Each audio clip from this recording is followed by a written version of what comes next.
Thank you so much, sir, for finding out time to speak to us. My pleasure. Okay. Sir, I know the soft power is something which interests you a lot. So would begin this interview by asking you that how can two nations form cultural alliance, particularly in food, in sports, cricket, specifically cricket. How do you envision the development of relationship considering both nations have long and occasionally painful history? The culture shared between the UK and India gives us wonderful material to work with as two nations. That could be in literature, in art, especially in food, where you have such wonderful Indian food, which so many British people love. Culture, sport, everything from Joss Butler's ramp shot through to Virat Kohli's off drive. I think there's a lot more we could do on this because there's a cultural familiarity and ease between the two countries, which is very notable. And one of the things which the big Indian investors in the UK tell me, and India now is the second biggest investor in the UK in terms of new projects, is the ease with which they enjoy being in the UK. Okay. Ambassador, my next question is regarding the recent visit of Prime Minister Rishi Sunak to Ram Katha of Murari Bapu. Now there he said that my faith is something very personal to me. How do you look at this visit to a Ram Katha, especially ahead of his visit to India for the G20 summit? As our Prime Minister Rishi Sunak said, his faith is personal, so I will leave that to him. But I do think it tells you something about the modern UK, the very diverse UK, that the Prime Minister of the United Kingdom on the day of India's independence is in one of the most ancient universities in the world, one of the best, I would say, Cambridge University, and saying Jai Shri Ram. If you told Lord Curzon that, I think he would have kind of spat his breakfast out. Even Gandhi wouldn't have believed it. And that tells you how very different the UK is from 76 years ago. And that is a great basis, alongside that cultural familiarity, for a forward-looking partnership. Okay. So Prime Minister Sunak is expected to come to New Delhi next month. And perhaps there's a lot of excitement. And in fact, his presence is going to catch a lot of media eyeballs. And so would like to know from you what agendas are going to be likely on the cards. Trade, investments of Indian companies in Britain, maritime security. When both prime ministers will sit for the bilateral talks on the sideline of G20 Summit, what are going to be the key agendas? You're right to highlight the breadth of the partnership that there is between the UK and India. And you mentioned some of them. There's energy transition, there's health as well, trade certainly, I'll come back to that. But first and foremost, this is a visit about the G20. Both the Prime Minister and Mrs. Murthy will be coming here to support India's G20 priorities. It is incredibly frustrating that because of President Putin's illegal invasion of Ukraine, we are not able to address more centrally some of the world's big problems. Inflation is one in the UK, across the developed world, including in India. The development issues which are resulting from the invasion of Ukraine. For example, the choking of the Black Grain Sea Initiative. So that means higher inflation, including in India. That means less grain getting to the people who need it all around the world. This is doing serious harm to people around the world. India's wanted to show its ambition and its ideas on digital public infrastructure, for example, something we were supporting last week in G20 meeting in Bangalore.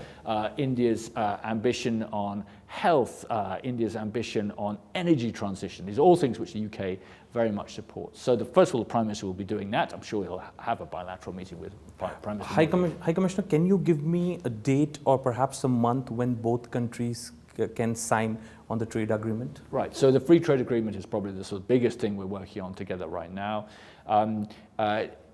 The timing has got to be driven by the substance. We have come a long way since the launch of negotiations. The last round, held in the UK, made a lot of progress, good work between the two sets of negotiators. We're now into the sort of toughest bits, I would say. This is going to be the toughest round yet. There's quite a long way to go in this negotiation. That's why our Trade Minister, Kemi Badenoch, is here, coming to the G20 Trade Ministers meeting in Jaipur, and then following on with the bilateral program with Minister Piyush Goyal.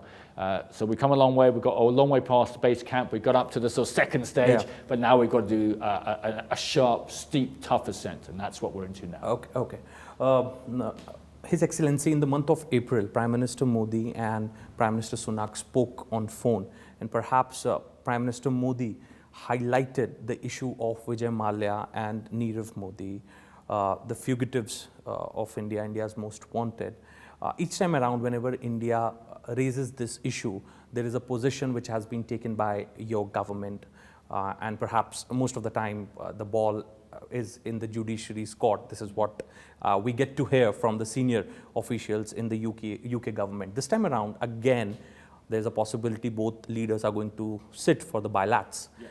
And if Indian side will raise this issue again, what is going to be the reply or assurance they are going to get?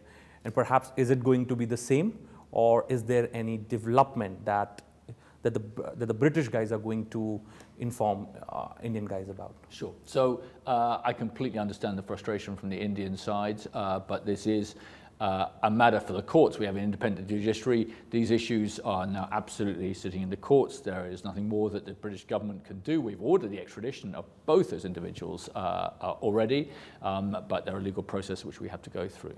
Now, the specifics lead on to a second point, which is I don't think the UK wants to be a place which is attracting, in general, financial fugitives from all over the world, and that's something which I think the UK will be looking to address. Thirdly, we're improving cooperation where we can. For example, we had the lead extradition judge from the UK here in India last year, working over how we can get sort of better cooperation on provision of evidence and so forth, so that people within the Indian system understand how the UK judicial system works, but it is ultimately independent. Finally, getting away from individuals. One of the great stories of the last few years has been the flow of people from India to the UK. Now, I think we issued 140,000 student visas in the year ending March 23. India's overtaken China as the provider of the most number of international students to the UK, to our fantastic universities. India tops every main visa category, whether that's students, also skilled workers, also visitors.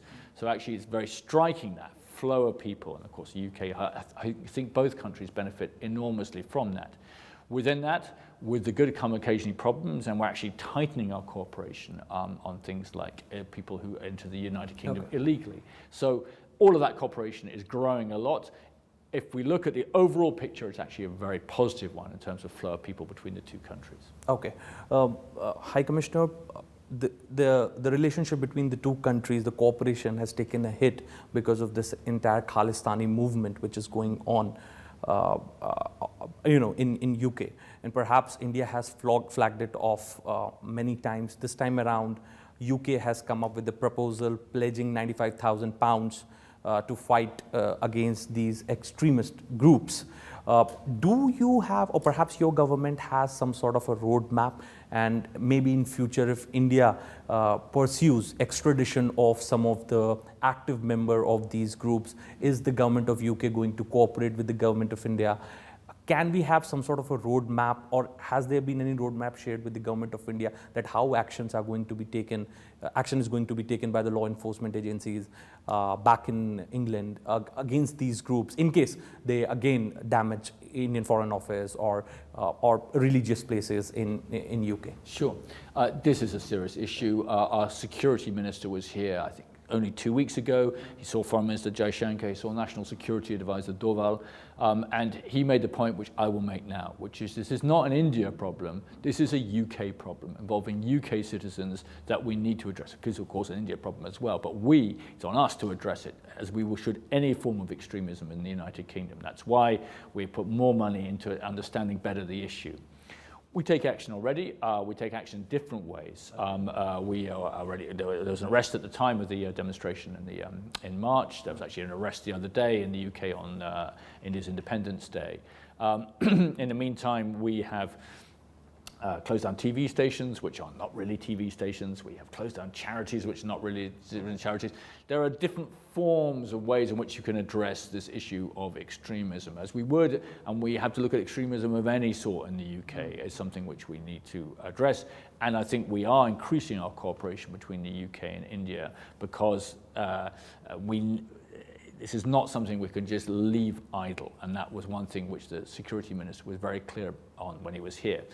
Good news on the Indian High Commission is that we both increased the police presence outside the Indian High Commission, and we've also been policing demonstrations. And there have been a series of demonstrations, roughly half a dozen, since the ones which took place in March, where we have seen no incidents, and that's been very carefully and calmly managed between the police and the Indian High Commission. Okay. High Commissioner, very last question, but a very important one. Significant efforts have been made to sort of pacify the Chinese expansionist policies. Now, when you speak to China, they attribute to West for dividing world into two blocks. When you speak to West, West says that West blames Chinese expansionist policies. Perhaps, I think, can we have a situation where the global community should come together and effectively manage the situation arising because of the Chinese expansionist policies? And also, can we have the situation where we can draw a line, or perhaps can stop Russia to go even closer to China, which is a matter of concern for Indian foreign policy makers also, and even the foreign policy makers in your country and whole of the West?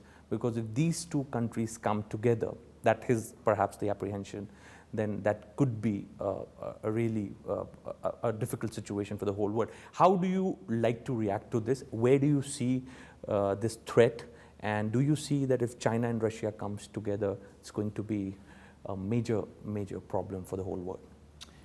So one of the big trends of the world of the last few years, which I think will continue, is the sharpening of geopolitical competition. And we see that manifest, that was described in our integrated review, the British government's integrated review, which was published in 2021, which I was working on before it came out here, and then revised and updated in 2023. And you see that both in Russia's invasion of Ukraine, completely unnecessary, which is desperately harmful to Ukraine, to Russia, to the world, frankly. And at the same time, a more assertive China, and we certainly saw that in COVID, and of course India, with this huge border with China, sees that perhaps more than almost any other country in the world. Now, those two things are coming together. I think that's right. I think a weakened Russia as a result of the disastrous mistake of invading Ukraine is going to become sort of closer to China, and that is something which, as you rightly say, I think is of concern to everybody.